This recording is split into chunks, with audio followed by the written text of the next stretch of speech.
Hey, this is Bradley Benner with Semantic Links and Semantic Mastery, and this is the entity analysis explanation for the full SEO audit. So essentially what I want to do is go through and talk about the importance of this section of the audit. So there's 4 sections to the audit, starting with the entity analysis, and I want to explain the concepts as to why this is important and also why this is the very first part of the audit, because brand strength is the most important thing in local SEO right now. That and site efficiency of what I determined from a lot of testing, what the 2 most important things are when it comes to performing well in local search, especially Google.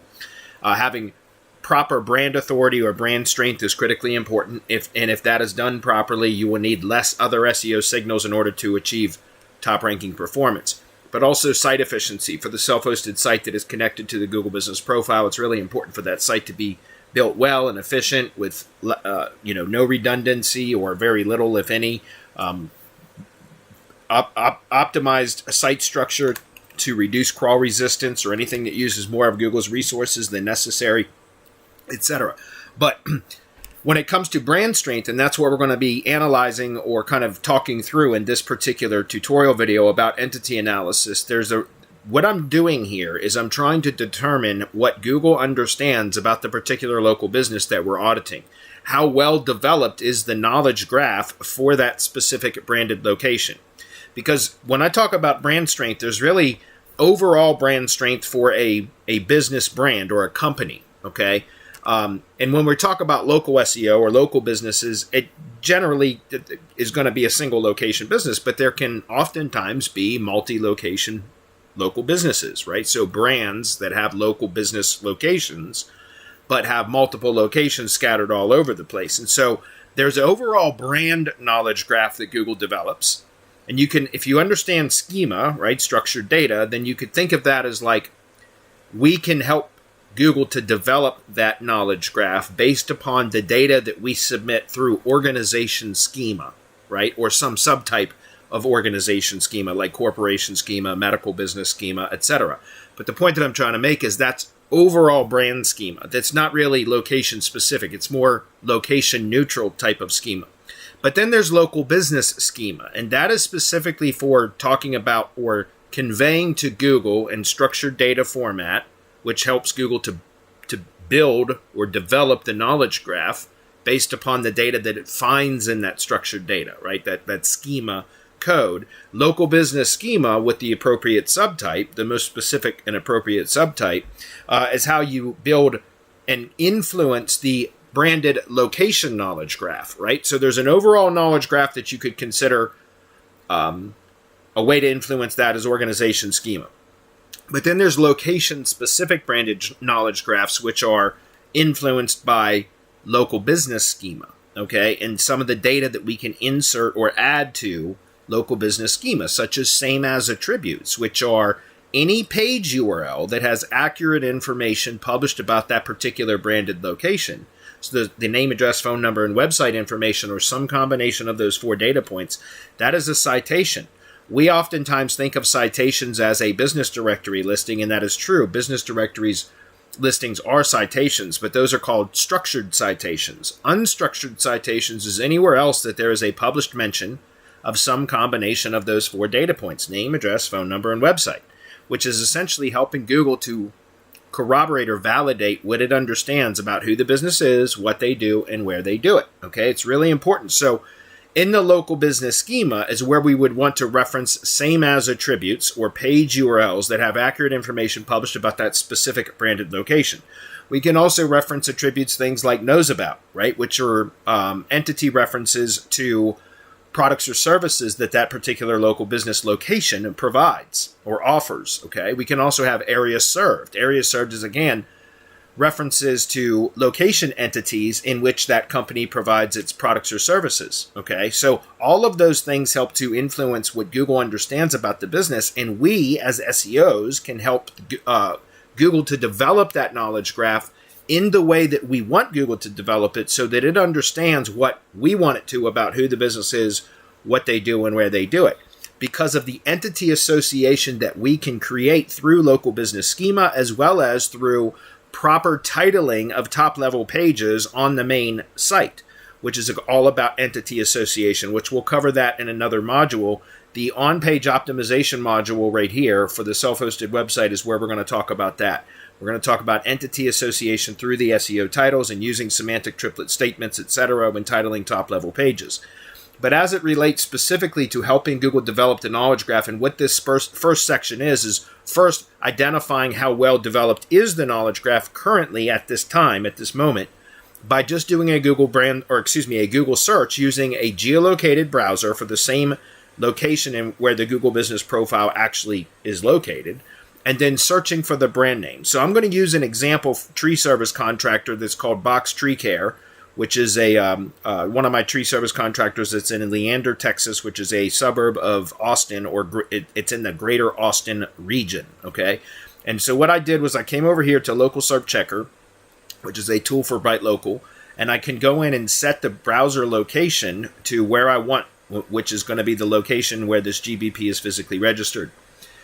And then I go do a search for the brand name, which in this case is Box Tree Care. And I've set the country to United States, and Google.com is the search engine.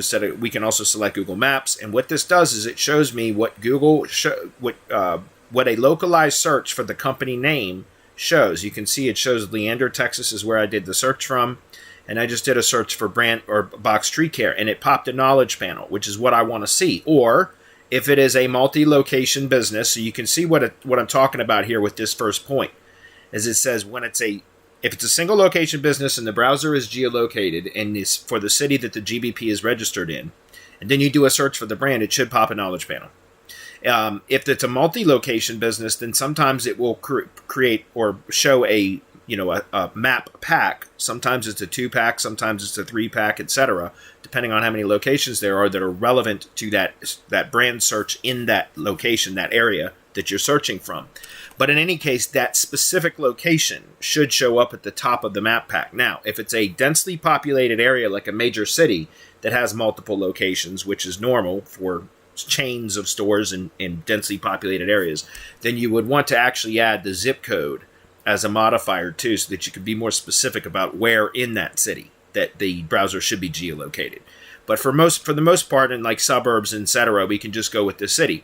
And what we're looking for here is, again, a knowledge panel or that particular location showing at the top of a 3-pack when it's a multi-location business and the brand search shows more than one than just one location. Okay, so that's the first bullet point. Now, the second bullet point shows, out of that same brand search, what we're trying to do is to identify how well developed is that knowledge graph. How many supporting assets has Google identified? So supporting assets or page URLs that have accurate information published about the business has Google identified that are already in its index, that then it has associated those pages with the brand, specifically in that location, right? And so essentially what we're doing here is my minimum threshold for whether a local business branded location has enough brand authority built or brand strength built to it, if it has accrued enough brand strength, is I want to see a minimum of 16 or greater out of the top 20 results, which is 80% or more of the first 2 pages of the search results. When a brand with a geolocated browser and a brand search, it should return almost all of the top 20 results should be populated by page URLs that have accurate information published about that specific branded location.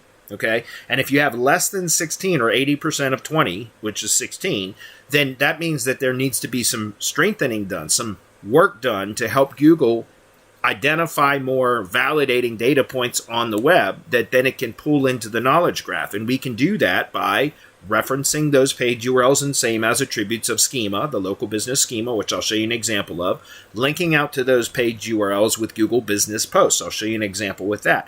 And then also consolidating them and putting them into an ID page and then referencing the ID page URL in the @ID field of the local business schema. So I'll give you an example of that as well. But first, let's take a look at this brand search for Box Tree Care in Leander, Texas. If we scroll down, we see that pretty much the entire first page is populated by page URLs that are specifically referencing this Box Tree Care location in Leander, Texas. So if we go to page 2, we scroll down to the bottom, Leander, Texas, page 2. We're going to come back to the top and we'll see again, Box Tree Care.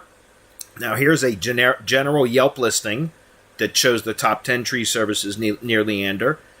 This is actually referencing Box Tree Care. You can see it's just the Better Business Bureau. And then we also see down here, there's one right here that is not actually Box Tree Care. So the majority of the 19 or 18 out of the top 20 listings are branded assets for Box Tree Care. Now that's by design. This is a client of mine. So that's one of the first things we do. A minimum threshold, in my opinion, is 16 or greater out of the top 20 results. And so if we don't see that when I first take on a client, then that's one of the things we try to influence immediately. So how do we influence that? And how do we make sure, how do we mark this as good? Well, we check the discoverability of the branded and supporting assets in any external page URLs. Are we helping Google to identify those as corroborating data points that validate what Google understands about the name, address, phone number, and website for that particular business location? And if there's a few items that we can check that are the most important and also the quickest way for us to help influence Google to develop the knowledge graph the way that we want. And that is through Google Business Posts, which is a direct linked connection from the Google Business profile to page URLs that we want Google to identify as being corroborating or validating data points for that specific branded location. So why not link directly to it from the verified Google Business profile? You see what I'm saying? So here's an example. If we come back up here and we take a look at the post section here, and we can scroll, we'll see typically I recommend to do 2 posts per week. 1 post per week that is always linking to some page or post on the main website. So if you see it says learn more and we click on that, open that up, that goes to the tree trimming page on the Box Tree Care website. But then if we scroll down to the next listing, this is a call now button. I typically don't use the call now buttons that much. Now the client likes to use those in some cases. So, we don't prevent the client from doing it, but the call now button really doesn't typically help. It doesn't help with SEO anyways. So, and people don't usually ever click on it or actually make call from clicking on that link, just to be clear. But here's another example of the external page URL where we're using the Google Business Posts to link with a direct linked connection from the Learn More button to an external page URL, which in this case is going to the ID page. Okay, do you see that? So what I'm saying is we publish posts consistently where we cycle through linking to relevant pages on the main website and then also linking to external page URLs that have accurate information published about the business. And we do that consistently. Okay, so week in and week out. Schema, as I was showing you a moment ago, if we go take a look at the location landing page, which is the landing page or the web page URL that is linked to from the Google Business profile as the website URL. If we close this up and go back up here to website, open link, and new tab, you see it goes to the Leander, Texas page. So if we go take a look at the Leander, Texas page in this schema validator, we can see it's got home and construction business, which is a subtype of local business schema. And then what do we have here? In the same as attributes, we have these same as attributes, which are the external page URLs that have accurate information published about the business. So that's that bullet point there, or the point talking about referencing it in schema. But then we also have the ID page. This is an ID page. It's a cloud-hosted page that we use, that we host on Amazon S3, that we create, that's optimized with the semantic triplet statement. So it's entity-based SEO. And then we go extract all the page URLs that I just referenced that we find in Google's index that we then reference in the same as attributes here. We also cycle through them and link to them with Google Business Posts. But then we also put them into this Google Sheet, which is then concatenated with keywords. So the URLs are concatenated with keywords to make hyperlinks. So keyword hyperlinks to those external page URLs that have accurate information published about the business. So if we open this up, you'll see that it's going to various things like business directory listings and Web 2.0 assets and all kinds of stuff. So the point that I'm trying to make is then by then having that ID page with the Google Sheet, with a published Google Sheet here, and then we reference that in the ID field right here of the local business schema. Now when Googlebot comes to, or in all search engines, when they come to crawl this page URL and they get to this point, the add ID page or the add ID field is supposed to be used for referencing a dedicated resource where the search engines can go validate and corroborate local entity information for that specific branded location. And that's precisely what this page is doing, because it has all the information about their products and services, the name, address, phone number, website information, links to their products and service pages, location pages are often included as well, we also have all the external page URLs here that are concatenated. So again, that is how we mark this as our supporting assets discoverable. We would mark it as good if we are consistently linking out to them with Google Business Posts. We're referencing them in the same as attributes, and we're also adding them to the ID page and making sure that the ID page is referenced in the add ID field of the local business schema. Okay. Then two other things we're going to cover, and that is, next thing we do is a domain search. So an example of that is, and this is just to determine if the domain itself is healthy. Okay, if there is an algorithmic penalty applied against the domain, you will oftentimes not see the homepage ranked in the #1 position when you do a domain search. So I go to google.com and I literally just go search for the domain, and then I just want to see that the homepage is showing in the #1 position. If it does, that means the domain is healthy. If it does not, if something outranks it, like a Facebook page or something else, anything really for that matter, then it means that the domain likely has an algorithmic penalty applied against it. Okay, so that's most of the time that's good. It's very rare that I see that as needs improvement, but I have seen that in audits recently, just to be clear. And then lastly, from that same, this is the last bullet point in this section, from this same brand search, domain search, we're going to do a site : operator domain search. Stand by while I close that down. We're going to do a site : operator domain search like this. And what this does is shows us the indexing for that, how many pages are indexed from that domain. And you can see it only goes to page 2. This is a simple site. And so this page 2 starts with 11, so it goes to 11, 12, 13, 14, 15. It says there are 15 pages here that are indexed, and all we would have to do is go actually take a look at the sitemap, for example, if we wanted to see the actual number of pages. And in this case, I believe there's actually only like 12 pages on here. So there's a couple of elements that have been indexed from inside the site builder that we use that should have been set to no index that weren't. So Google's actually indexed a little bit more things like that than what we technically wanted. So the good news is, though, that means that there's not an indexing issue occurring. Where I see an indexing issue occurring and what I would mark this as needs improvement is when we also look at the page titles file, which is where we extract or export all of the page URLs using Website Auditor, so that I can look at the page URLs, the SEO titles, the H1s, the number of H1s, and see if it's over optimized, redundancy, points of crawl resistance, etc. And typically, if I see that there are more pages in the pages file than what Google is showing in the index, then that indicates that there is likely an indexing issue occurring, which is oftentimes because of technical crawl errors or points of crawl resistance or redundancy, etc. So that's something else that will be pointed out in the specific video for anybody when I go through this in this specific section of the video specific to the campaign that I'm auditing.